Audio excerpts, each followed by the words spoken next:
बाळा काय झालंय, तू चप्पल नाही घालत आहे? शंभू महाराजांचा वध झाला त्याचा. काय झालं तर शंभू महाराजांवर? शंभू महाराजांसोबत वेगवेगळं घडलं होतं.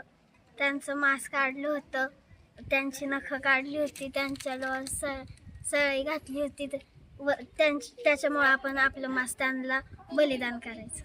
अच्छा, म्हणजे तू बलिदान मास पाळती शंभू महाराजांचं. हो. तू कितवीत आहे? 5वी. 5वीत. तुझं नाव काय? आराध्या अभिजित राजगुरू. राजगुरू. आराध्या. कुठं राहिलंय बाळा तू? इथं वरती 12 मध्ये. मग आता तू हे किती दिवस झाले अशी बिना चप्पलची फिरतीये? 21वा दिवस आहे. आजचा 21वा दिवस आहे. हा. 21 दिवस तू चप्पल नाही घालत? नाही. अजून काय काय नाही करत? भात नाही खात आणि नॉनव्हेज नाही खात. नॉनव्हेज पण नाही खात? नॉनव्हेज का नाही खात? शंभू महाराज. गोड खाती का? हो. फक्त 3 गोष्टी पाळते. काय काय? चप्पल नाही घालत, भात नाही खात आणि नॉनव्हेज नाही खात. नॉनव्हेज पण. तुला हे कोणी सांगितलं की असं कर?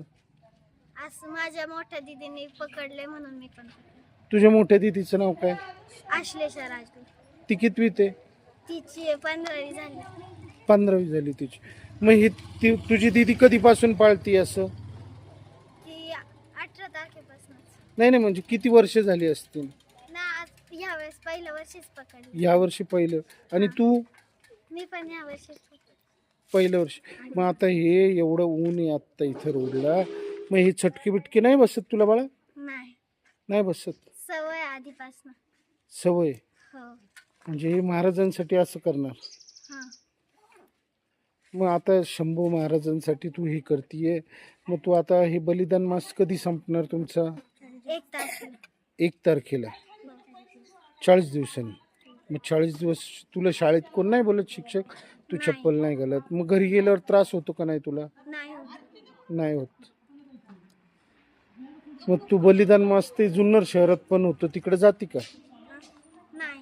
तिकडे नाही जात. अच्छा. मग तू शंभू महाराजांचं तिकडं ते वडूला गेली आहे का कधी? नाही. त्यांचं काय पुस्तक बिस्तक वाचलंय का? हा, 4थीला वाचलं. 4थीला वाचलं होतं. मग तेव्हापासून तुझ्या मनात शंभू महाराजांबद्दल प्रेम तयार होऊन तू असं करते? हा. चालते.